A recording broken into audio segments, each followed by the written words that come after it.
সুপ্রিয় দর্শক, লেট এডিশনে আপনাদের স্বাগতম। আপনাদের সঙ্গে আছি আমি জাহিদুর রহমান খান। দর্শক, আজ ৩ নভেম্বর, বাংলাদেশের ইতিহাসে একটি কলঙ্কজনক দিন, জেল হত্যা দিবস। ১৯৭৫ সালের এদিনে ঢাকা কেন্দ্রীয় কারাগারের অন্ধকার প্রকোষ্ঠে মুক্তিযুদ্ধের সংগঠক, বঙ্গবন্ধুর অন্যতম সহচর, জাতীয় চার নেতা সৈয়দ নজরুল ইসলাম, তাজউদ্দিন আহমেদ, এম মনসুর আলী এবং এইচ.এম. কামরুজ্জামানকে নির্মমভাবে হত্যা করা হয়। দর্শক, আজ সেই জাতীয় চার নেতার বিদেহী আত্মার মাগফিরাত কামনা এবং তাদের প্রতি গভীর শ্রদ্ধা জানিয়ে আমাদের আজকের আলোচনা শুরু করতে চাই। দর্শক, আজ আলোচনার জন্য আমার সঙ্গে স্টুডিওতে আছেন আন্তর্জাতিক সম্পর্ক বিশ্লেষক অধ্যাপক শাহিদুজ্জামান, দৈনিক ইত্তেফাকের কূটনৈতিক সম্পাদক মাইনুর আলম এবং আমার সঙ্গে ভার্চুয়ালি যোগ দেবেন সাবেক রাষ্ট্রদূত মুন্সি ফয়েজ আহমেদ। দর্শক, আজ আমরা আলোচনা করব মার্কিন প্রেসিডেন্ট নির্বাচন। আমাদের আজকের আলোচনার বিষয় ভোট যুদ্ধে ট্রাম্প বাইডেন। আমরা আলোচনার শুরুতে আমি অধ্যাপক শাহিদুজ্জামান আপনার কাছে যেতে চাই। স্যার, আমরা যেটি আলোচনা করছিলাম যে করতে চাই ভোট যুদ্ধে ট্রাম্প বাইডেন। আপনি জানেন যে আর কয়েক ঘন্টা পরেই মার্কিন প্রেসিডেন্ট নির্বাচনের ভোট গ্রহণ শুরু হবে। ভোট লড়াইয়ের সাথে সাথে দুই শিবিরে একটি প্রস্তুতি আমরা দেখলাম যে আরেকটি লড়াইয়ের, সেটি হচ্ছে আইনি লড়াই।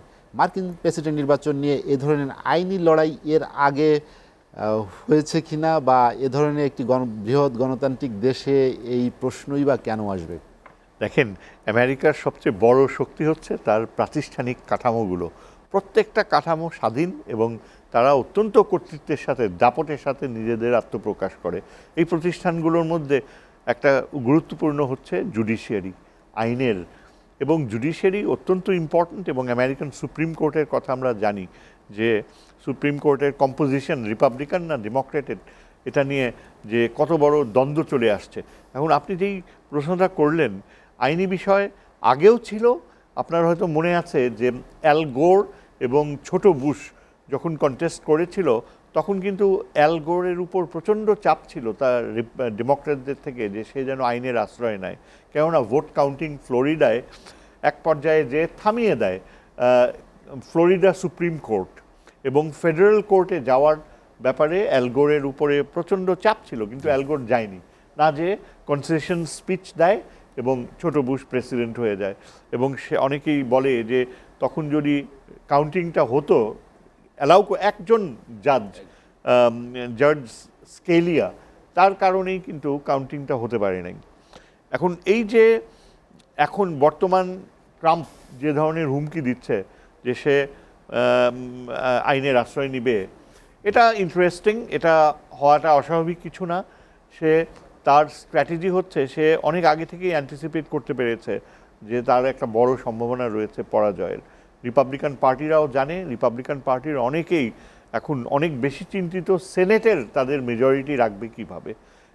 বলা বাহুল্য যে আর 3টা সিট যদি ডেমোক্রেটসরা নেয় সেনেটে, তাদের হাতে চলে যাবে সেনেট, এবং খুব সম্ভবত এটা এই আগামী 2-3 দিনে এই প্রক্রিয়াটাও হয়তো ঘটে যাবে।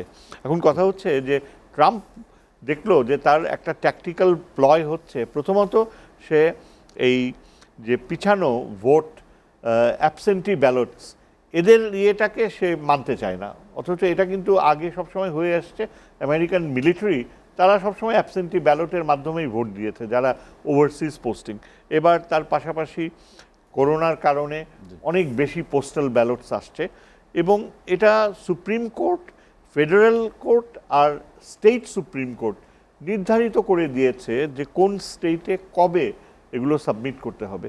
পেনসিলভেনিয়াকে নিয়েই কন্ট্রোভার্সি।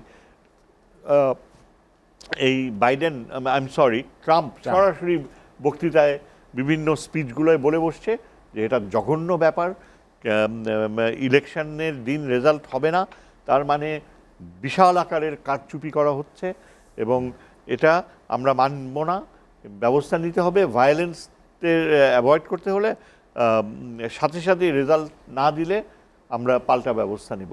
এবং সে আরও ঘোষণা করলো যে ইলেকশন ইভিনিংয়েই সে তার ভিক্টরি অ্যানাউন্স করবে। পুরা ব্যাপারটাই কিন্তু রেথরিক্সও হতে পারে, আবার এতে সিরিয়াসনেসও থাকতে পারে।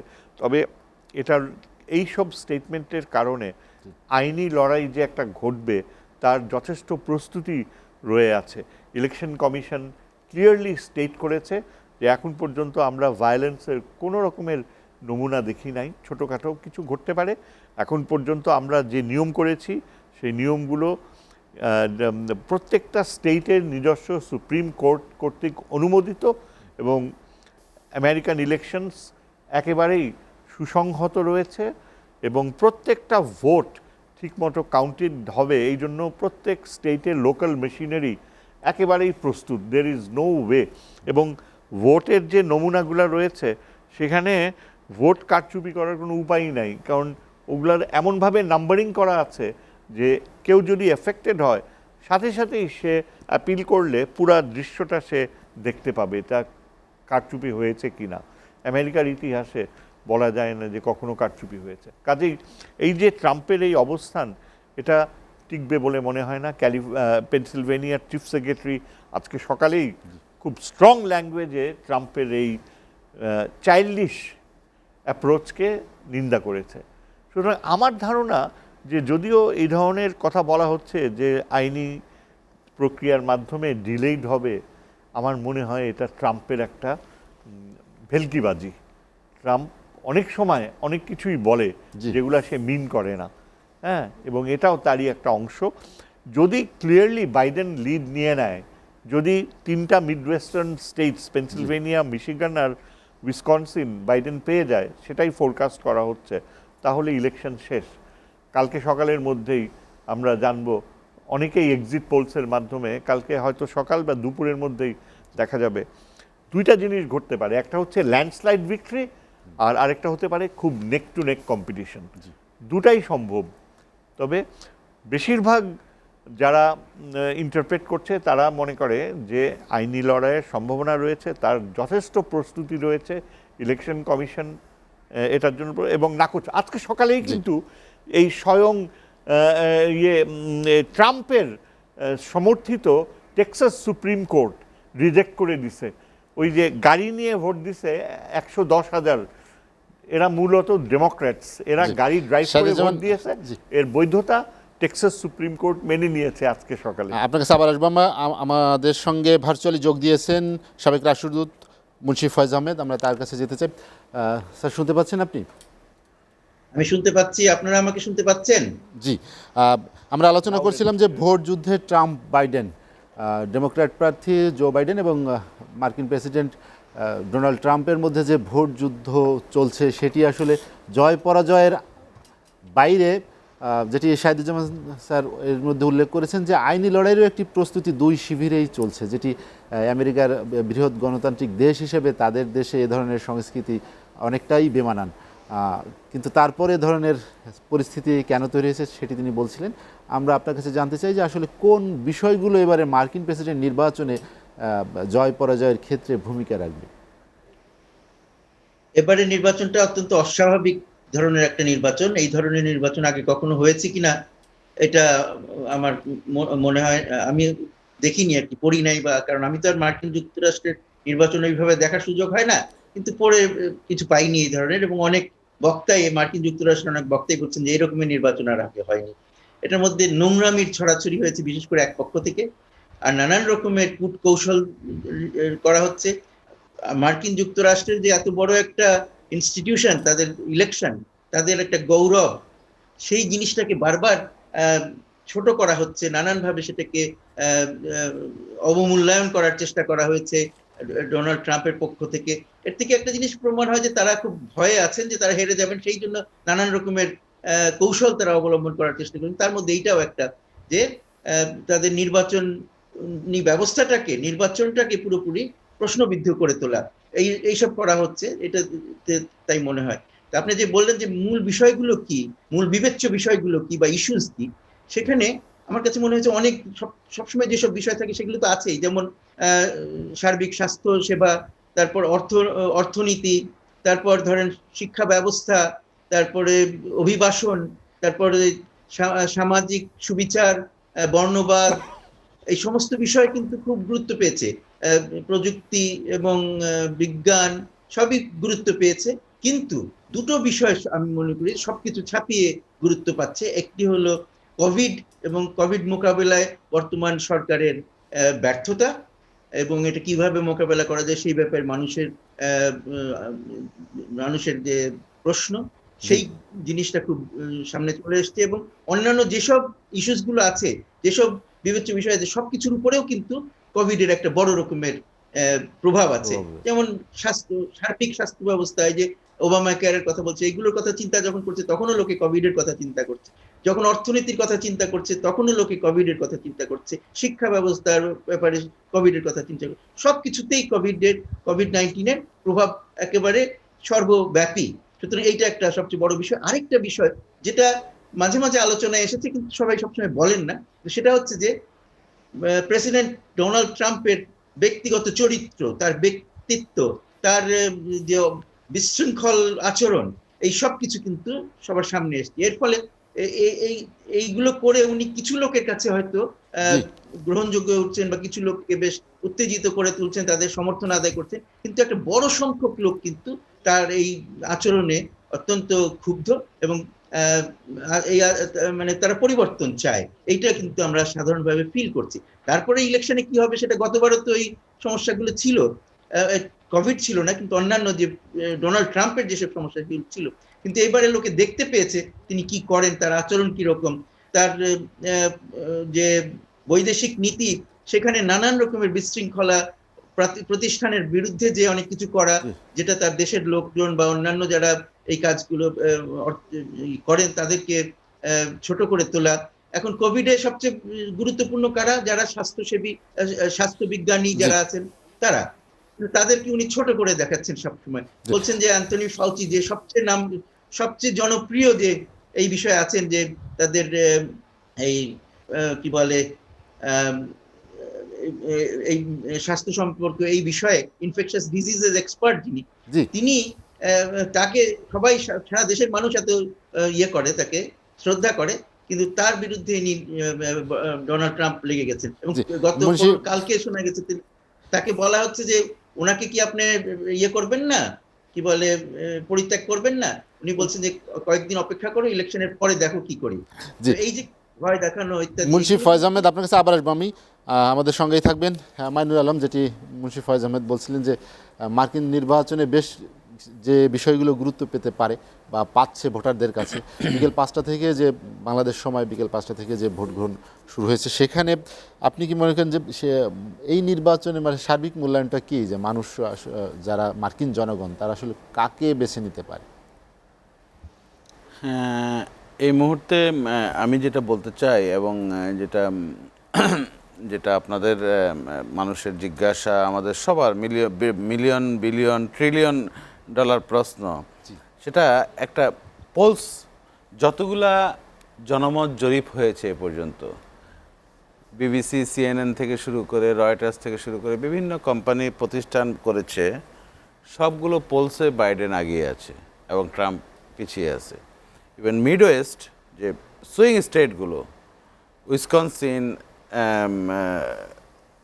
Arizona, Wisconsin, Florida, Pennsylvania, New Hampshire, এই 4-5টা স্টেটেও অল্প ব্যবধানে, 1% ব্যবধানে ট্রাম্প আগায় ছিল, কিন্তু অন্যগুলোতে 8%, 10% করে আগিয়ে আছে। এখন বিভিন্ন রকমের পোলস হয়েছে। পোলসের উপর একসময় ভরসা করা যেত, পোলস একটা পূর্বাভাস ইঙ্গিত, কিন্তু 2016 নির্বাচনে জনমত জরিপগুলোর উপর আমাদের বিশ্বাস নাই, কারণ সবগুলো উল্টো হয়েছে। তবে আজকে সকালে আমি এই ভূমিকাটা দিলাম এই জন্য, আজকে সকালে CNN সবগুলো জরিপের উপর একটা জরিপ করে, পোল অফ দ্য পোলস যেটা করেছে, সেটা একেবারে ছেঁকে এনেছে, সব জরিপে কি কি আছে তার অ্যানালাইসিস করে একটা জরিপ করেছে। জো বাইডেন 52% ভোট পেয়েছে, 52% জেতার সম্ভাবনা, এবং ট্রাম্প 10% কম 42% জেতার সম্ভাবনা। মানে গ্যাপটা 10%-এ চলে গেছে, 8%, 7%, 9% থেকে এখন 10%। এটা আজকে কয়েক ঘন্টা আগে হিলারির সাথে ছিল না, যেটা হিলারির সাথে ছিল না। তা এখন কে জিতবে এটা কেউই বলতে পারবে না। তবে কিছু নমুনা এবং সিমটম, আমি জনমতের কথা বলতেছি না, জরিপের কথা বলতেছি না, পোলের কথা বলতেছি না, সিমটমগুলো হচ্ছে এক একটা নির্বাচনের যখন কিছু নমুনা এবং পরিবেশ পরিস্থিতি সৃষ্টি হয়, মূল প্রার্থীর কিছু অবস্থান তৈরি হয়, তার কিছু বক্তব্য এবং কনভারসেশন এবং ডেলিভারিতে এগুলো ইঙ্গিত আসে। তো মনে হচ্ছে যে ট্রাম্প একটু দুর্বল অবস্থানে আছেন। এরা যাবেন কি যাবে না সেটা পরের কথা, দুর্বল অবস্থানে আছেন। আমরা একটা এবং বিরতি নিয়ে- নেতিবাচক যে ফোর্স তথ্যগুলো, নেতিবাচক যে ফ্যাক্টরগুলো, সবচেয়ে হচ্ছে ট্রাম্পকে কারা ভোট দিবে, কেন ভোট দিবে, ব্যাপারটা হচ্ছে এটা। আপনি যদি আমেরিকার বা ট্রাম্প জনগোষ্ঠী কি করেছে আমেরিকানদের জন্য, কিংবা ট্রাম্পের নেগেটিভ দিকগুলো কি, রাজ্যওয়ারি তো রিপাবলিকানরা পিছিয়ে আছে যদি ওভারঅল দেখেন, এবং 139টা আসনে ইলেকট্রাল কলেজ 13টা কি 12টা রাজ্যের সংখ্যা, এখানে যদি ডিসাইডিং ফ্যাক্টর হবে, এর মধ্যে 3টা রাজ্যে সবচেয়ে বেশি গুরুত্বপূর্ণ ডিসাইডিং ফ্যাক্টর হবে। এই ব্যাপারগুলো খেয়াল রাখতে হবে। তবে এই যে ডিনায়াল টু COVID-19, করোনার প্রতি যে একটা অবজ্ঞা, অবহেলা, জনস্বাস্থ্য বিশেষজ্ঞদের পরামর্শ না নেওয়া, হোয়েমজিক্যালভাবে যুক্তরাষ্ট্রের মতো রাষ্ট্র পরিচালনা করে, এই ধরনের ইস্যুগুলো যে আছে, এটাই বোধহয় তার জন্য ক্ষতিকর কারণ হয়ে যাবে। 2,30,000 মানুষ মারা গেছে, ব্যাপারটা বুঝতে হবে আপনাকে। এরপর নির্বাচনের প্রক্রিয়া যেটা চলে আসছে বিভিন্ন সময়ে, শত বছর ধরে, উনি এসে এটা পরিবর্তন করার চেষ্টা করছেন, কোনো কোর্ট অনুমোদন দেয়নি। পেনসিলভেনিয়ার চিফ জাস্টিস কিংবা সুপ্রিম কোর্ট বলে দিয়েছে যে 3 দিন পর্যন্ত রাখতে পারবে, কোনো কোনো রাজ্যে 6 দিন 9 দিন পর্যন্ত গণনা করা যাবে, ছোট বড় বিভিন্ন স্টেটে। তো এগুলো একটা ফ্যাক্টর। মনে হচ্ছে যে এই ইস্যুগুলোকে সামনে নিয়ে আসা ট্রাম্পের জন্য দুর্বলতা প্রকাশের বহিঃপ্রকাশ, দুর্বলতা। মাইনুল আমরা একটা বিরতি নিব, বিরতির পর আবার আপনার কাছে আসবো। দর্শক, লেট এডিশনে নিচ্ছে একটা বিরতি, ফিরবো শীঘ্রই, সঙ্গেই থাকুন।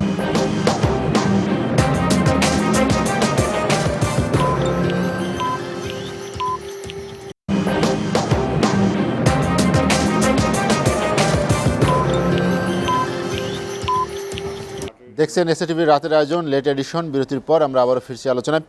মাইনুল আলম, আমরা যেটা নিয়ে আলোচনা করছিলাম জো বাইডেন এবং ট্রাম্পের ভোট যুদ্ধ নিয়ে, এখন আমেরিকান ইলেকশন তার আগে একটু আপনার কাছে জানতে চাই যে দর্শকদের উদ্দেশ্যে যদি একটু স্মরণ করে দিতে চান যে আমেরিকান নির্বাচন পদ্ধতি এবং পপুলার ভোট বা ইলেকট্রাল ভোট, এই বিষয়ে। হ্যাঁ, খুবই চমৎকার।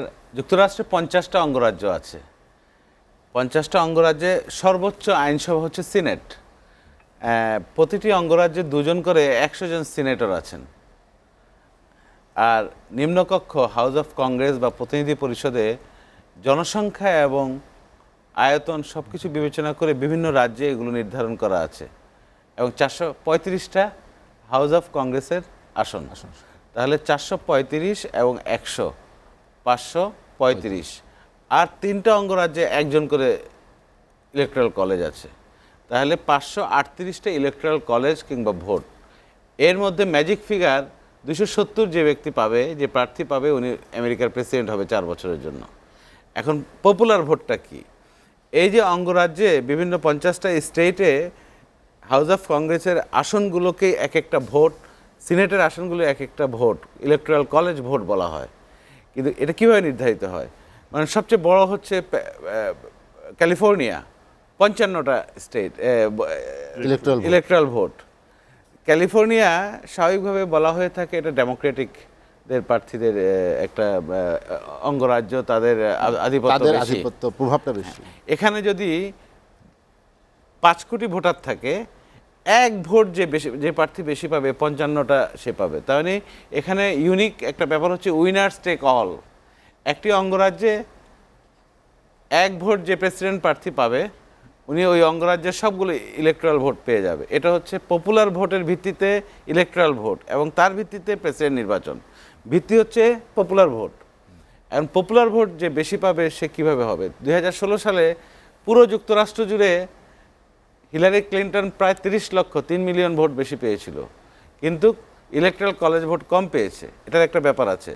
এখন যে অ্যাবসলিউট রাজ্য কিংবা গ্রিন স্টেট যেগুলা, ওখানে দেখা গেল যে হিলারি ক্লিন্টন কিংবা ডেমোক্রেট প্রার্থী 10 লাখ ভোটের ব্যবধানে পেল। সুতরাং 10 লাখ ভোটের ব্যবধান আর 1 ভোটের ব্যবধানের প্রাপ্তি অর্জন একই। স্যার ঠিক আছে? নিউ ইয়র্কেও Democrat state, Texas Republican state.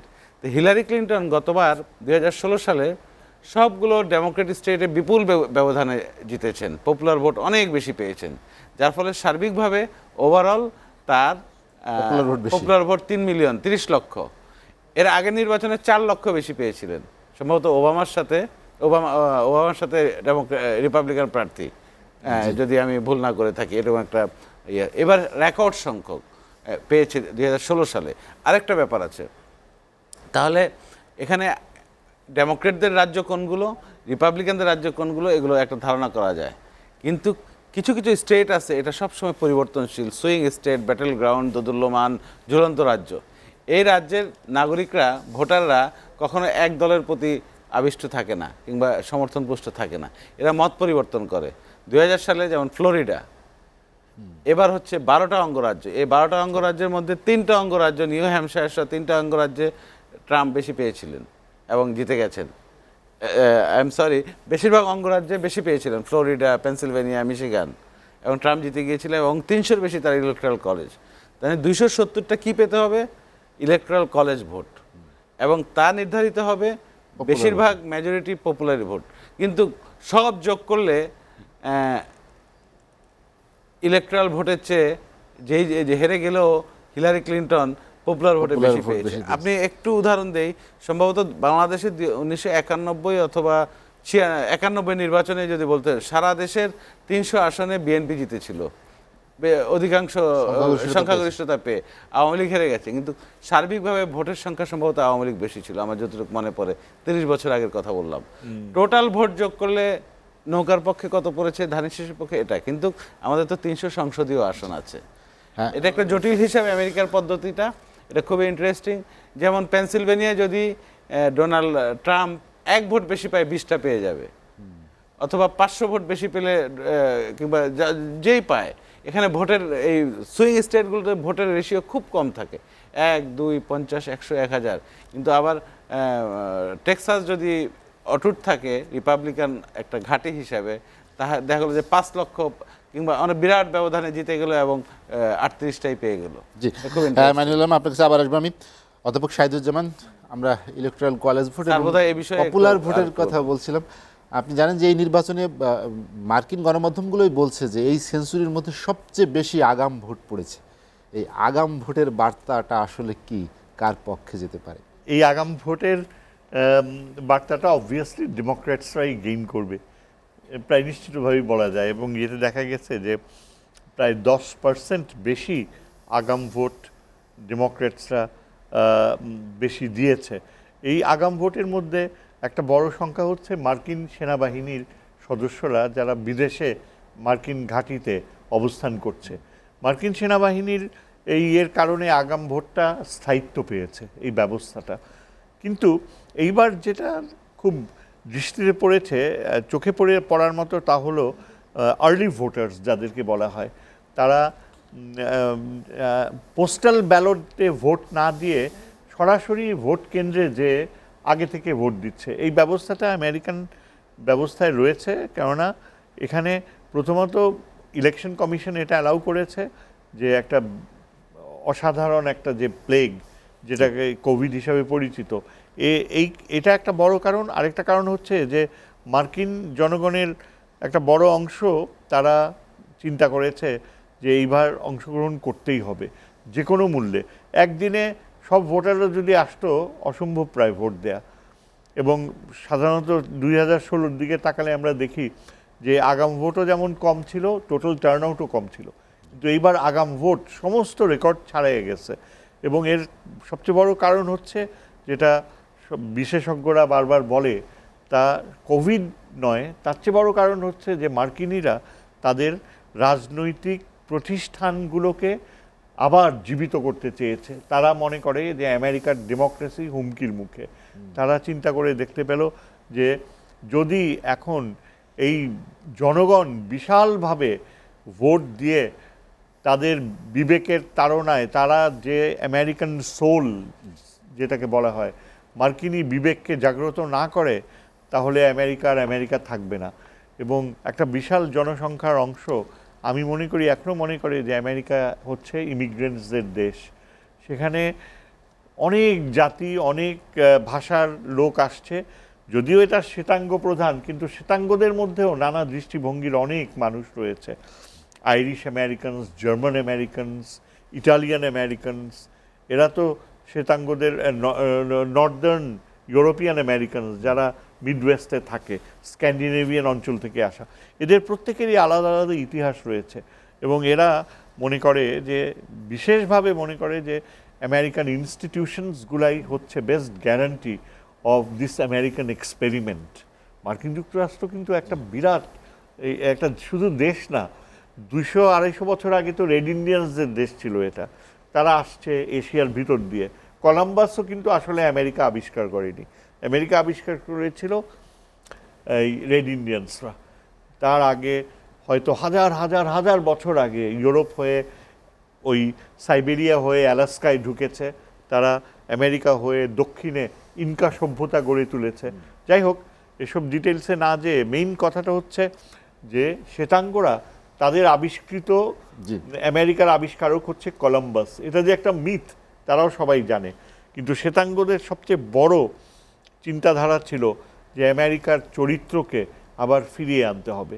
এবং এই জন্যই আমি মনে করি তারা নিজেরাই অবাক হয়ে গেছে। বিভিন্ন লেখকরা, বিশেষজ্ঞরা বলছে তারা how proud they feel of the United States, যে আমরা মার্কিনীরা নীরবে 10 কোটি মানুষ এই যে এইভাবে ভোট দিলাম, এতে একটা জিনিসই প্রমাণ হয় যে মার্কিনী গণতন্ত্র জাগ্রত গণতন্ত্র। আজকে যদি কালকে এই সময়ের মধ্যে আমরা জানতে পারি যে ডেমোক্রেটসরা ক্ষমতায় এসছে, ওয়ান টার্ম প্রেসিডেন্ট কিন্তু অজানা নয়। ট্রাম্পের ব্যর্থতা থাকতে পারে, কিন্তু মনে রাখতে হবে সিনিয়র বুশ বা জিমি কার্টার এরা দুজন অসাধারণ ব্যক্তিত্ব ছিল। জিমি কার্টার সবচেয়ে দুঃখের ব্যাপার, সে বোধহয় পপুলার ভোটসও বেশি পেয়েছিল। এমন একটা সময় ওই ইরানের হোস্টেজ ক্রাইসিস ছিল, মার্কিনী কূটনীতিদেরকে 1 বছর আটকে রেখেছে ইরান, এবং এমন একটা প্রজেকশন করলো রোনাল্ড রেগানের মতো একজন কট্টরপন্থী ডানপন্থী ব্যক্তিত্ব রিপাবলিকানদের পক্ষে, যে আমেরিকা পৃথিবীতে দুর্বল হয়ে গেছে। এবং কার্টার আনফর্চুনেটলি এখনও জীবিত, এখনও কার্টারকে সবাই মনে করে as one of the greatest presidents. তেমনি নিক্সন তো ওয়াটারগেট কেলেঙ্কারির জন্য বাধ্যতামূলকভাবে ওয়ান টার্ম, যদিও সে রেকর্ড ভোট পেয়ে জিতেছিল সেকেন্ড টার্মের জন্য। এছাড়া বড় বুশ, তিনি ইরাকের যুদ্ধে সাদ্দামকে পরাজিত করার পরও অর্থনীতি ব্যর্থ হয়েছে। অর্থনীতির কারণেই, গালফ ওয়ারের কারণে, ওই যে ইরাকের যুদ্ধ, উপসাগরের যুদ্ধ, ইরাক যে কুয়েত দখল করে নিয়েছিল। এবং সেই সময় আপনার এত তাচ্ছিল্য করেছিল বিল ক্লিন্টন, আরকানসাস কেউ চেনে না, গরিব অঙ্গরাজ্য। এই যে আমরা বলি, আপনি যেই প্রশ্নটা করেছিলেন যে ইলেকটোরাল ভোটস কেন পপুলার ভোটসের মাধ্যমে আমেরিকান প্রেসিডেন্ট হয় না। ফাউন্ডিং ফাদার্স যারা আমেরিকা প্রতিষ্ঠা করেছে, এই যে ওয়াশিংটন, জেফারসন, তারপর বেঞ্জামিন ফ্র্যাঙ্কলিন, হ্যাঁ, এইসব ফাউন্ডিং ফাদার্সরা, তাদের যে কি দূরদর্শিতা ছিল চিন্তা করলে অবাক লাগে। এবং তাদের চিন্তা ছিল যে ছোট ছোট অঙ্গরাজ্যগুলোকেও একটা রোল রাখতে হবে, সর্বাত্মক রোল, নাহলে তো ক্যালিফোর্নিয়া, নিউ ইয়র্ক আর টেক্সাস মিলে তারাই আমেরিকাকে ডমিনেট। যেমন আপনার কাছে আবার আসবো আমি, মুন্সি ফয়েজ আহমেদ, আপনার কাছে যেতে চাই। আমরা যেটি নিয়ে আলোচনা করেছিলাম, অধ্যাপক সাইদুজ্জামান বললেন যে আমেরিকা হচ্ছে মাইগ্রেন্টের দেশ, সেখানে অভিবাসীদের অনেক বড় বেশি সংখ্যক আছেন যারা ভোটার। এই নির্বাচনে অভিবাসীদের ভূমিকা আসলে কাদের পক্ষে যেতে পারে, বা অভিবাসন নীতির কারণে কি ট্রাম্প তার জনপ্রিয়তা হারিয়েছেন কিনা? সহজ কথা হলো যে হ্যাঁ, অভিবাসন নীতিতে তার নীতিটা বেশি কট্টরপন্থী নীতির কারণে সে অনেক জনপ্রিয়তা হারিয়েছে, এটাই আমি বিশ্বাস করি। তবে অভিবাসী যখন বলা হয়, মার্কিন যুক্তরাষ্ট্রে শুধুমাত্র ওই রেড ইন্ডিয়ানরা ছাড়া সবাইকে অভিবাসী বলা যায়। রেড ইন্ডিয়ানদেরকে মার্কিন যুক্তরাষ্ট্রের আদি বাসিন্দা বলা যায়। যদিও একটু আগে আমার বন্ধু শহীদ বললেন যে তারাও তো বাইরে থেকে এসছে, সেটা ঠিক, কিন্তু তারা সেই আদিকালে এসছে এবং তারাই প্রথম বাসিন্দা বলে মনে করা হয় মার্কিন যুক্তরাষ্ট্রের যে অঞ্চলটা, জিওগ্রাফিক এলাকা যেটা।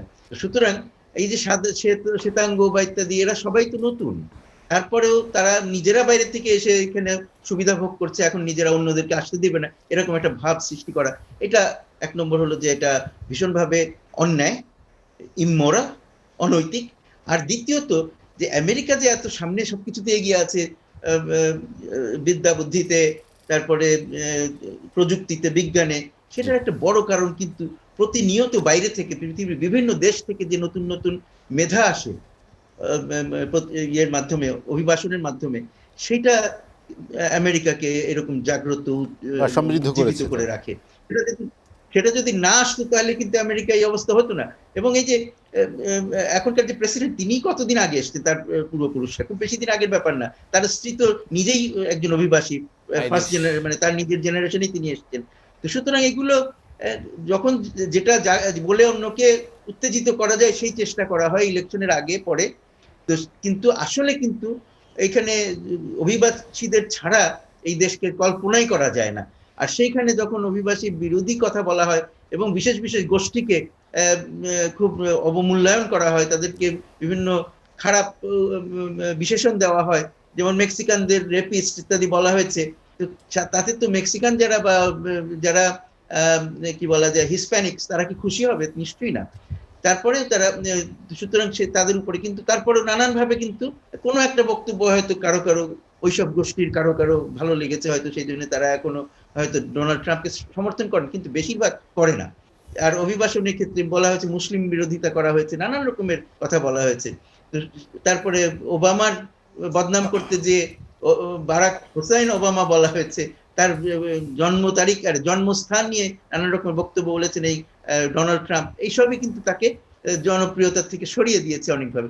যদিও কিছু কিছু লোক তারা এইসব কথা পছন্দ করে, তারা সবসময় তাকে সমর্থন করে, তার কথা ভুল হলেও তাদের কিছু আসে যায় না। তিনি মিথ্যা কথা, একটার পর একটা মিথ্যা কথা বলেছেন। তার এখানকার যারা বিভিন্ন বিভিন্ন আলোচকরা তিনি কত মিথ্যা বলেছেন গত 4 বছরে, সেটার হিসাব করতে গিয়ে তারা খেই হারিয়ে ফেলেন, যে 20,000 বা আরো বেশি মিথ্যা কথা অন রেকর্ড বলেছেন। আপনি কি মনে করছেন যে জো বাইডেন তার জনপ্রিয়তার চেয়ে ট্রাম্পের বিরোধিতায় বেশি এগিয়ে আছেন? বড় রকমের কাজ করছে ট্রাম্পের। সেই জন্য আমি প্রথমেই বলেছিলাম দুটো ইস্যুর কথা, একটা হলো কোভিড, আর একটা হলো ট্রাম্পের ব্যক্তিত্ব, চরিত্র, নেগেটিভ দিকগুলো। হ্যাঁ, এইগুলোই এবারের ইলেকশনের সবচেয়ে বড়। তার মানে এই না যে বাইডেনের ভালো দিক নাই, বাইডেনের পছন্দ করে এরকম লোক নাই, তা না। কিন্তু বাইডেন ওই রকম ভাবে কি বলা যায় একটা ব্যতিক্রম ধর্মী ব্যক্তি নন, যে সবার চেয়ে ভালো বা সেরকম কিছু নন। তিনি স্বাভাবিক একজন সাধারণ একজন রাজনীতিবিদ হিসেবে খুব ভালো করেছেন। বহু বছর ধরে তিনি নেতৃত্ব দিয়েছেন ডেমোক্র্যাট দলের ফরেন পলিসি ইস্যুর ব্যাপারে। তিনি সিনেটে ছিলেন, সিনেটে ফরেন পলিসি ইস্যুদের যে কমিটি, তাতে চেয়ারম্যান ছিলেন তিনি। সুতরাং তার অনেক অভিজ্ঞতা, কিন্তু তার অনেক রকমের তার বিভিন্ন পলিসি বা বিভিন্ন কাজের অতীতের, সেগুলোর কিন্তু অনেক রকমের সমালোচনাও আছে। এবং তিনি তার তার মধ্যে একটা বড় গুণ হলো তিনি তার ভুলগুলো স্বীকার করেছেন। আমরা একটা বিরতি নেব, বিরতির পর আবার আমরা আসব। দর্শক, লেট এডিশনে নিচ্ছি আরেকটা বিরতি, ফিরবো শীঘ্রই, সঙ্গেই থাকুন।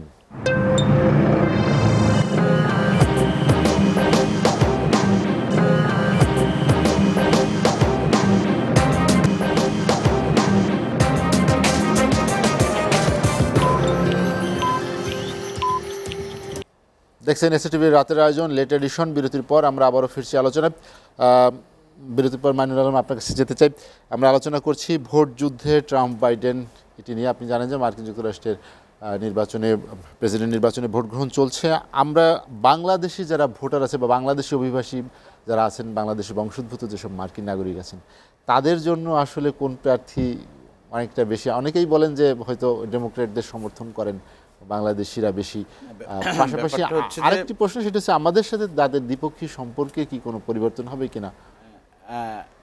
আমেরিকার স্টেট ডিপার্টমেন্ট কিংবা স্টেট রাষ্ট্রীয় যে কর্তৃপক্ষগুলো, পররাষ্ট্র মন্ত্রণালয় কিংবা অন্যান্য ডিপার্টমেন্টগুলো, কমার্স কিংবা ট্রেড, ফরেন মিনিস্ট্রি, পলিসি তো ওরা নির্ধারণ করে। অন্তত ফরেন পলিসি, মানে বড় যুদ্ধের পলিসি ছাড়া বাইল্যাটারাল রিলেশনগুলো যে দলই থাকুক কিংবা অ্যাডমিনিস্ট্রেশন চেঞ্জ হলেও, সরকার পরিবর্তন হলেও, রিপাবলিকান থেকে ডেমোক্রেট হলেও ঠিকই থাকে। তবে কথা আছে, এবারের নির্বাচনে ফরেন পলিসির খুব প্রায়োরিটি নেই।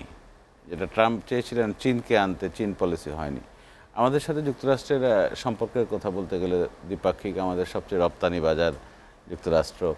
এটা যদি ঠিক থাকে, আমাদের ডিউটি ফ্রি যেটা আমরা চাচ্ছি সেটা যদি আমরা অর্জন করতে পারি, এই ব্যাপারগুলো আমাদের ব্যাপার। কিন্তু রিপাবলিকান সরকারের সাথে আমাদের যে সম্পর্ক, ট্রাম্প অ্যাডমিনিস্ট্রেশনের সাথে সম্পর্ক, সেটা ঠিকই আছে। পরিবর্তন হলেও কোনো হেরফের হবে না। তবে দুই দলের বিভিন্ন দেশের ক্ষেত্রে দুই পার্টির কিছু পলিসিগত পরিবর্তন আছে। যেমন ডেমোক্রেটরা যদি ক্ষমতায় আসে কিংবা আমেরিকান সিস্টেম যদি পরিচালিত হয় তাদের আমলে, সেক্ষেত্রে তাদের কিছু ইস্যু থাকে প্রত্যেকটা দেশের ক্ষেত্রে। সেই ইস্যুগুলো পার্সু করে, কোয়ালিটি অফ ইলেকশন, ওই দেশের নির্বাচনের মান কেমন, সত্যিকার অর্থে গণতন্ত্র আছে কি না, কিংবা মানবাধিকার পরিস্থিতি কেমন, হিউম্যান রাইটসের লেভেল স্ট্যান্ডার্ড কেমন, good governance, rule of law এগুলো কেমন, রুল বেসড সোসাইটি কতটুকু, এগুলো ওরা জিজ্ঞেস করে। তবে আমাদের ক্ষেত্রে কোনো সমস্যা নাই, আমরা যেভাবে পরিচালিত হচ্ছি, যেভাবে চলছে সেভাবে আছে। তবে আমাদের কিছু প্রায়োরিটি আছে। আর ট্রাম্প অ্যাডমিনিস্ট্রেশন কিংবা ভবিষ্যতে কাল্পনিক অন্য সরকারও যদি আসে, যে আমেরিকার যে ইন্দো প্যাসিফিক স্ট্র্যাটেজি বা চীন পলিসি, এগুলো অক্ষুণ্ণই থাকবে, যার ফলে আমাদের সাথে বাণিজ্যিক, ইকোনমিক, পলিটিক্যাল রিলেশন সমস্যা নাই।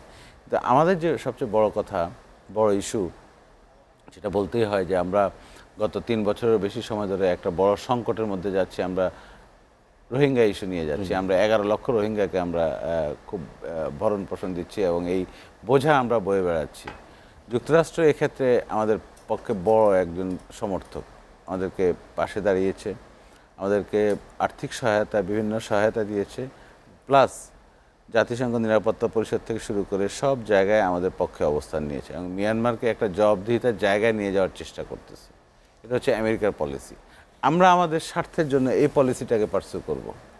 আর আরেকটা প্রশ্ন আসতে পারে, যুক্তরাষ্ট্রের সাথে আমাদের সম্পর্ক, যুক্তরাষ্ট্র কি আমাদের উপর কীভাবে দেখবে, কিংবা চীনের ব্যাপার, এগুলো খুব বেশি হেরফের হবে না কিংবা প্রভাব বিস্তার করবে না। আমরা আমাদের ফরেন পলিসিতে আমাদের প্রায়োরিটি হচ্ছে এখন রোহিঙ্গা ইস্যুকে পার্সু করা, রিপাট্রিয়েশনটা দ্রুত করা এবং মায়ানমারকে বাধ্য করা। মিয়ানমারেও এই মাসে একটি নির্বাচন আছে, বার্ষিক নির্বাচন, সম্ভবত দ্বিতীয় সপ্তাহে 18ই নভেম্বর হওয়ার কথা। সেখানে নির্বাচনের পর যুক্তরাষ্ট্র যে সরকার আসুক, ডেমোক্রেট কিংবা রিপাবলিকান, তারাও এটা পার্সু করবে, এটা তাদের নির্ধারিত পলিসি। এটা আমাদের পক্ষে সহায়ক হবে, আমরাও সেটা জোরে সোরে আমরা প্রক্রিয়াকরণ করবো এবং এটা এগিয়ে নিয়ে যাবো। মাইনুল আলম, হাতে হাতে সময় কম, আমাদের আলোচনা শেষ করতে হবে। আপনাকে অসংখ্য ধন্যবাদ।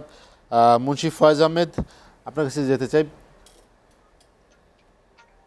মাইনুল আলম যেটি উল্লেখ করেন যে আমরা প্রায় 11 লাখেরও বেশি রোহিঙ্গা আমাদের দেশে এখন অবস্থান করছে। এই রোহিঙ্গাদের ফেরত নেওয়ার ক্ষেত্রে আমেরিকার প্রশাসন বা আমেরিকাকে আমরা বন্ধু হিসেবে পাশে পেয়েছি সব জায়গায়, আন্তর্জাতিক ক্ষেত্রে। এই চাপ বাড়ানোর ক্ষেত্রে বা আন্তর্জাতিক রাজনীতিতে, এই দক্ষিণ পূর্ব এশিয়ায় রাজনীতিতে কি ধরনের প্রভাব রাখতে পারে এই নির্বাচনের জয় পরাজয় ট্রাম্পের? আমার কাছে মনে হয় যে বর্তমানে যে মার্কিন অবস্থান আছে এই রোহিঙ্গা বিষয়ে, সেটার খুব একটা পরিবর্তন আসবে না এই এই ইলেকশনের কারণে। তবে যেটা হবে যে বর্তমান মার্কিন প্রেসিডেন্ট বা তার অ্যাডমিনিস্ট্রেশনের সত্যিকার অর্থে কোনো স্পষ্ট ছিল না, অবস্থান ছিল না এই বিষয়ে। তারা বিভিন্ন সময় বিভিন্ন কিছু বলেছেন। আমি মনে করি যে নতুন সরকার আসলে যদি পরিবর্তন হয়, তাহলে তারা আরো বেশি ডেলিবারেটলি কাজ করবেন এবং তারা আরো বেশি নীতিগত অবস্থান গ্রহণ করবেন এবং তাতে আমাদের সুবিধা হতে পারে। যে এবং তারা যদি আরেকটু দৃঢ়তা দেখান, তাহলে আমাদের অবস্থা উন্নত হতে পারে। আর সাথে সাথে একটা জিনিস যেটা দরকার, মার্কিন যুক্তরাষ্ট্র অত দূরে আছে এবং তাদের এখানকার সংশ্লিষ্টতা অত বেশি নয়, তার ফলে তাদের প্রভাব এই অঞ্চলে, বিশেষ করে এই বিষয়ে অত বড় নয়। আর তারা এখন দূরে সরে আছেন। সেই জন্য এখানকার যে আঞ্চলিক যে বড় শক্তিগুলো আছে, যেমন চীন, ভারত, দক্ষিণ পূর্ব এশিয়া, এদের গুরুত্ব অনেক বেশি। এরা যদি একজোট হতে পারে এবং মার্কিন যুক্তরাষ্ট্রকে সাথে নিয়ে যদি একজোট হতে পারে, ইউরোপকে সাথে নিয়ে একজোট হতে পারে, তাহলে আমি মনে করি যে বিষয়টা আরো বেশি জোর পাবে এবং আমরা যা চাইছি সেদিকে এগিয়ে যাওয়া সহজ হবে। সেই জন্যে আমরা আশা করব যে মার্কিন যুক্তরাষ্ট্র এই ধরনের একজোট কাজ করার জন্য সচেষ্ট হবে। যদি সেটা হয় তাহলে কাজ হবে এবং তারা সেখানে চীন এবং ভারত এদেরকে সাথে নিয়ে আগানোর চেষ্টা করবে। কিন্তু যদি চীনের সাথে তারা বৈরিতা বাড়িয়ে যায়, যেটা এখন হচ্ছে, তাহলে আবার সেই আশাটা আমাদের পূরণ হবে না। তো সুতরাং আমরা দেখতে হবে ভবিষ্যতে কি হয়। আমরা আশা করব যে শৃঙ্খলা ফিরে আসলে মার্কিন যুক্তরাষ্ট্রের বৈদেশিক নীতিতে আর একটু শৃঙ্খলা, প্রাতিষ্ঠানিকতা ফিরে আসলে আমার এই সব দিকে কিছু অগ্রগতি হতে পারে এবং তারা সবার সাথে যেখানে যেখানে দরকার, যেখানে যেখানে সম্ভব, সেখানে সেখানে চীনের মতো দেশের সাথেও একসাথে মিলে কাজ করা যায় সেই চিন্তাটা তারা করবে। সবসময় খালি শত্রুতার বা কি বলা যায়, বৈরিতার খাতিরে বৈরিতা এটা করবে না তারা। তারা বেছে বেছে ইস্যু ভিত্তিক তাদের সাথে সম্পর্ক, যেমন ট্রেডে যদি তাদের সাথে ট্রেড ওয়ার করতে হয় তো সেটা করবে, কিন্তু অন্যান্য বিষয় যেমন কোভিড-19 এখানে কিন্তু বিশাল সুযোগ ছিল চীন মার্কিন এবং সারা পৃথিবী একসাথে কাজ করার একটা চ্যালেঞ্জ, যেমন মানবতার এটা একটা সুযোগও ছিল, কিন্তু সেই সুযোগটা আমরা হারিয়েছি, কিন্তু তার সময় শেষ হয়ে যায়নি, এখনো সেটা হতে পারে। সেই রকম রোহিঙ্গা প্রশ্নেও যদি সবাই মিলে একসাথে কাজ করতে পারে তাহলে এটার সমাধান সম্ভব, এবং আমি আশা করব যে আমরা সেদিকে সচেষ্ট থাকবো এবং সেটা সেদিকে এগিয়ে যেতে পারবো। জি, মুন্সি ফয়েজ আহমেদ, আপনাকে অসংখ্য ধন্যবাদ। অধ্যাপক শাহিদুজ্জামান, যেটি মুন্সি ফয়েজ আহমেদ বলেন, বিশ্ব রাজনীতিতে এই নির্বাচন কী ধরনের প্রভাব রাখতে পারে, বিশেষ করে আমরা সবাই জানি যে যুদ্ধবাজ হিসেবে রিপাবলিকানদের হয়তো দোষারোপ করা হলেও বারাক ওবামার সময় কিন্তু আরব বসন্তের নামে মধ্যপ্রাচ্য বেশ অস্থিতিশীল ছিল, অনেক মানুষ গৃহহীন হয়েছে, মারা পড়েছে, কর্ম হারিয়েছে, তারা উদ্বাস্তু হয়েছে। তা এইটি একটি যেমন বিষয় বিশ্ব স্থিতিশীলতার পাশাপাশি ইন্দো প্যাসিফিক যে জোটের কথা বলা হচ্ছে, সেখানে আমাদের এই দক্ষিণ পূর্ব এশিয়া ভূ রাজনীতিতে কি কোনো নীতির পরিবর্তন হবে কিনা? এটা খুব ইন্টারেস্টিং প্রশ্ন রেজ করেছেন। দেখেন, ট্রাম্পের পররাষ্ট্রনীতি যদিও এই ইয়েতে আসেনি, নির্বাচনে আসেনি, তবে ট্রাম্প কিছু কিছু যে কাজ করেছে সেগুলো রিভাইজ করা অনিবার্য হয়ে যাবে যদি বাইডেন আসে আগামীতে। এই ইন্দো প্যাসিফিক স্ট্র্যাটেজি, এটা ওই আমেরিকার যে প্যাসিফিক ফ্লিট এবং হাওয়াই বেস যে তাদের যে সামরিক ঘাঁটি তারা পরিচালনা করছে, এবং সেখানে একটা প্রাতিষ্ঠানিক প্রক্রিয়া ধারাবাহিকতা থাকবে, এটা ধরে নেওয়া যায়। যদিও হয়তো বাইডেনের বেলায় সে আরও ডায়ালগের দিকে যেতে পারে চীনের সাথে, তবে মধ্যপ্রাচ্যে আমার মনে হয় গুরুত্বপূর্ণ প্রভাব থাকবে। মধ্যপ্রাচ্যে এই যে ওয়ান স্টেট অ্যাপ্রোচ, এটা থেকে হয়তো বাইডেন বের হয়ে আসবে। এটা মার্কিনিরা যেমন মনে করে যে ও চরম অন্যায়, প্রোগ্রেসিভরা, তেমনি মুসলিম বিশ্বেও বাইডেন চাইবে যে আরবদের ব্যাপারে যেন আরও কিছুটা সমর্থন সূচক থাকে।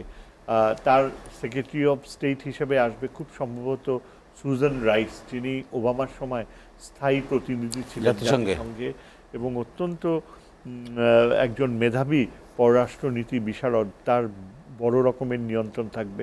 বাইডেন নিজেই তো পররাষ্ট্রনীতি কমিটির চেয়ারম্যান ছিলেন এবং তিনি পররাষ্ট্রনীতি সম্পর্কে তার একটা মোরাল পজিশনকে তিনি সবসময় প্রাধান্য দেন ইদানিং ওবামার সময় থেকে। কাজে আমার ধারণা হবে আবার নেটোকে শক্তিশালী করার ব্যাপারে কার্যকর পদক্ষেপ নেবে। ইউরোপে আমেরিকার সম্পর্ক আরও বেশি শক্তিশালী করা হবে। মোট কথা মার্কিনী পররাষ্ট্রনীতি অনেক ভূরাজনৈতিক দিক থেকে ট্রাম্প যে ধরনের একটা ড্রাস্টিক শিফট আনতে চেয়েছিল তার ব্যক্তিগত দর্শনের মাধ্যমে সেখান থেকে বোধহয় আমেরিকা আবার ফেরত আসবে। আরেকটি বিষয় স্যার আপনার কাছে সর্বশেষ জানতে চাই, সেটি হচ্ছে যে জো বাইডেন যে রানিং মেট হিসেবে কমলা হ্যারিসকে পছন্দ করেছেন, যিনি ভারতীয় বংশোদ্ভূত একজন নারী, তার অংশগ্রহণ বা রানিং মেট হিসেবে থাকা থেকে আমাদের এই দক্ষিণ পূর্ব এশিয়ায় কি কোনো মার্কিন এই নির্বাচনে একটি বিশেষ করে ইমিগ্রেন্টদের বিষয়ে কোনো ধরনের প্রভাব পড়বে কিনা, বা আমাদের অংশের ভোটাররা সেদিকে ঝুঁকবে কিনা?